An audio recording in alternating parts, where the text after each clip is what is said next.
Bonjour à tous et merci d'être au rendez-vous de l'information dont voici le sommaire. Prise de commandement par le nouveau chef d'état-major général des armées ce mardi, le général de brigade Fructueux Begidi est officiellement entré dans ses fonctions. Le film de sa prise de commandement dans ce journal. À suivre également la dernière ligne droite pour les chrétiens catholiques du monde entier. Dans quelques jours, ce sera la Pâque et notre rédaction s'est intéressée à cette célébration. Vous aurez les détails dans ce journal. 1026 militaires ukrainiens de la 36e brigade de marine ont volontairement déposé les armes et se sont rendus aux forces russes dans la ville de Mariupol. Les précisions dans cette édition.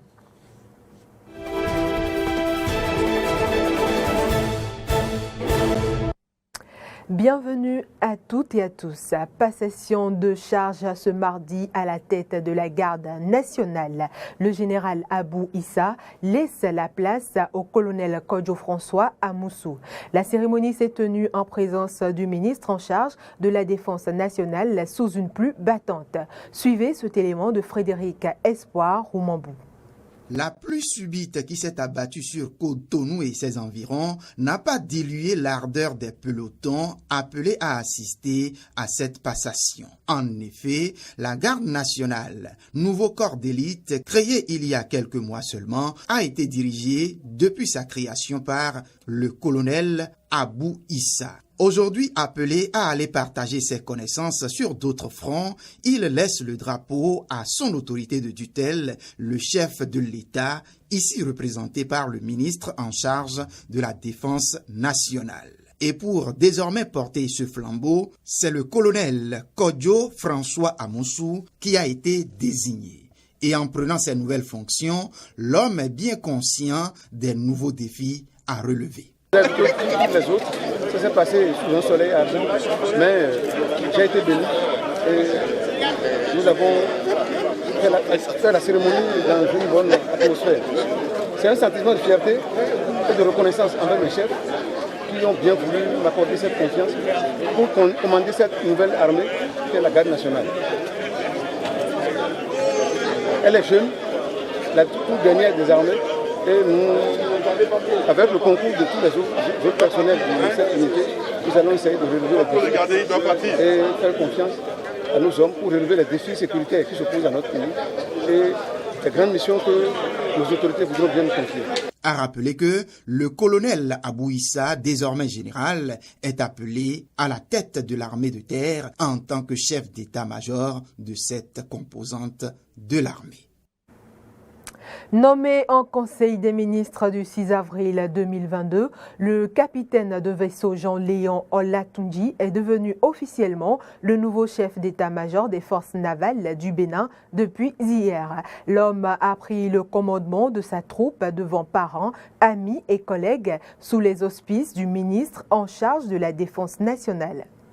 Le capitaine de vaisseau Albert Badou fait ici sa dernière revue de troupes en sa qualité de chef d'état-major des forces navales du Bénin, fonction qu'il occupait depuis 2016. Et pour le remplacer et insuffler une nouvelle dynamique à ce corps, c'est celui qui lui a servi d'adjoint jusqu'ici, Jean-Léon Olatunji, que le chef suprême des armées a choisi.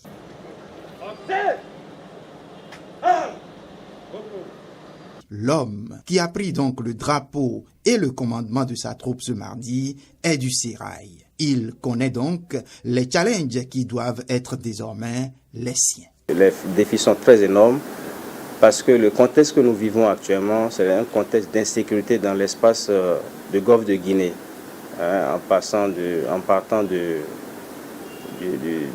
côtes marocaines jusqu'aux côtes angolaises. C'est l'insécurité dans l'espace maritime. Et donc, ça veut dire qu'au niveau du Bénin, au niveau de l'espace maritime béninois aussi, nous avons le défi à relever en ce qui concerne la sécurité maritime. Donc, nous sommes appelés à relever ce défi. Et c'est pourquoi il veut pouvoir compter avec tous ces éléments, du plus petit matelot jusqu'au plus haut gradé. Je veux bien compter sur la troupe. Je vais bien compter sur eux, je vais compter sur la cohésion de la troupe pour que nous puissions mener à bien cette mission noble. la mission de sécuriser notre espace maritime. Je veux que la troupe se mette en ordre de bataille, du dernier matelot jusqu'au plus gradé, que nous nous mettions ensemble. Rappelons que Jean-Léon Olatundi a déjà assumé plusieurs fois cette fonction entre 2013 et 2016, mais en tant qu'intérimaire.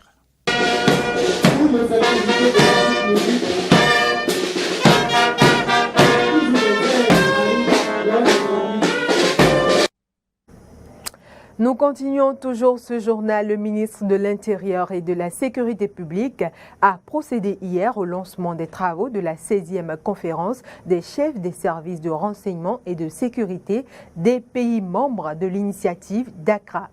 C'était en présence du secrétaire exécutif de l'organisation, du directeur général de la police républicaine et du patron de la direction des services de liaison et de la documentation du Bénin. Compte rendu Clémence Tonoucoin. L'initiative d'Accra est un mécanisme de sécurité mis en place entre 7 pays de la sous-région pour un partage d'informations et de renseignements pour combattre le terrorisme. Depuis sa mise en place, de nombreux succès sont enregistrés sur le terrain grâce aux opérations menées pour neutraliser les groupes terroristes. Cependant, le ministre de l'Intérieur et de la Sécurité publique, dans son discours d'ouverture, note qu'un défi majeur reste à relever. Les actes de violence et de terrorisme endeuillent nos nations et menacent la paix ainsi que la stabilité de la sous-région. Et c'est à juste titre que nos gouvernements ont compris la nécessité de mutualiser leurs efforts, leurs moyens aux fins d'actions concertées pour réduire puis éradiquer l'influence néfaste de ce fléau qui menace dangereusement notre sous-région.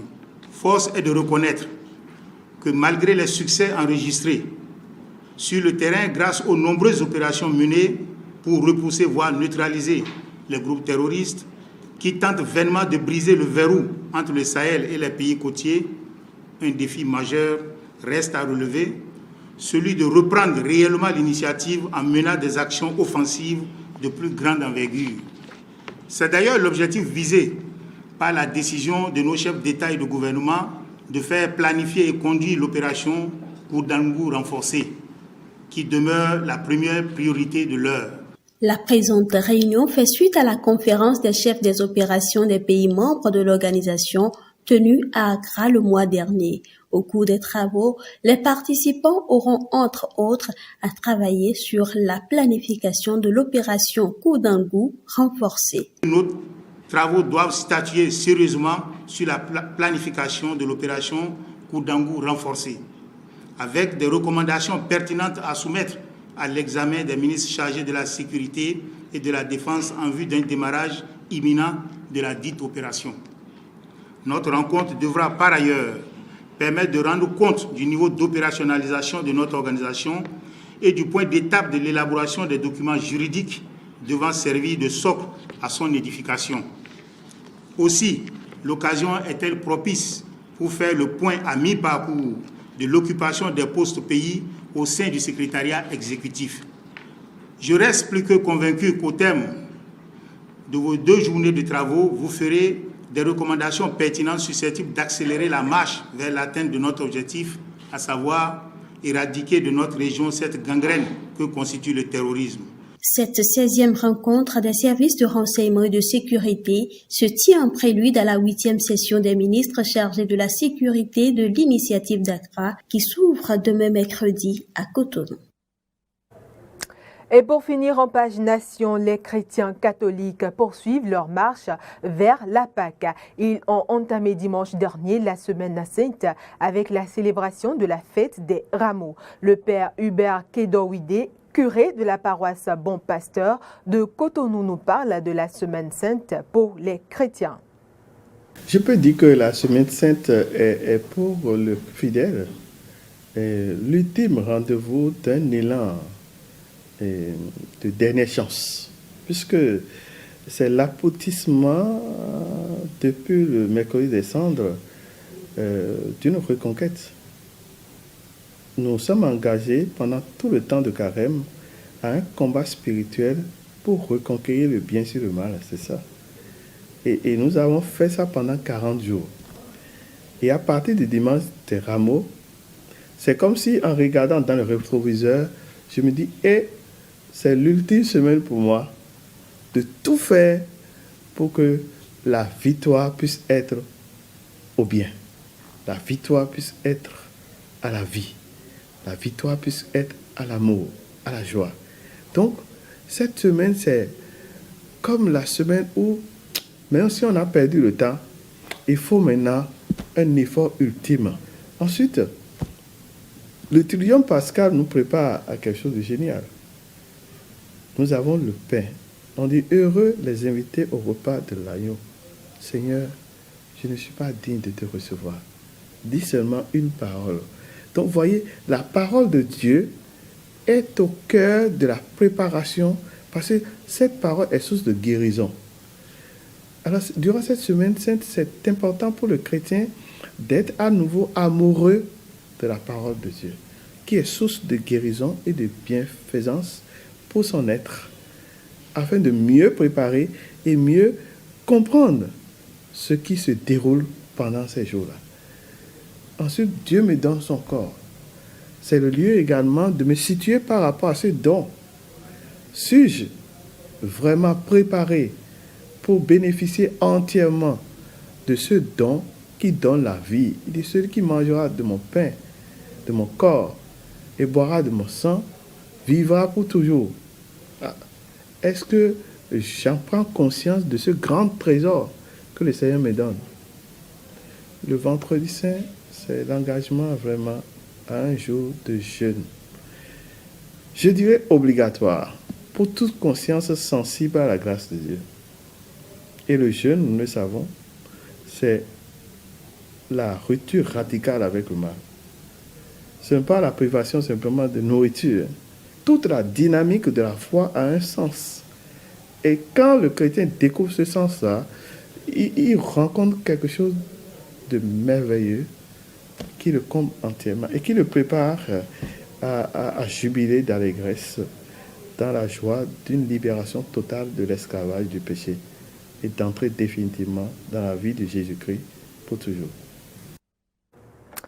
Allons à présent hors de nos frontières. Au Niger, l'ancien ministre de l'Intérieur, Cissé Ousmane Ibrahim, est en prison depuis 4 jours. Il est accusé d'atteinte à la sûreté de l'État dans l'affaire de la tentative de coup d'État déjouée en mars 2021. Son avocat, maître Mohamed Amani Maïga, dénonce l'incarcération de son client. Selon ses dires, le ministre aurait été amené à la gendarmerie où il était gardé dans des conditions peu favorables.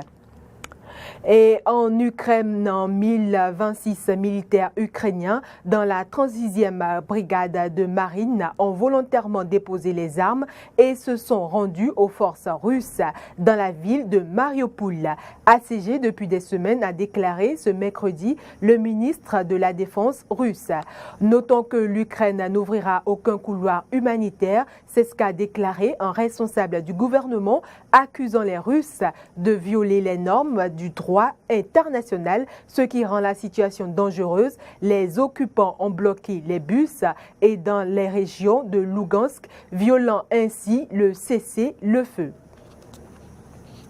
C'est ainsi que nous refermons ce journal d'information. L'information continue sur nos différentes plateformes Facebook, Twitter et YouTube et sur notre site internet www.benin-eden.tv.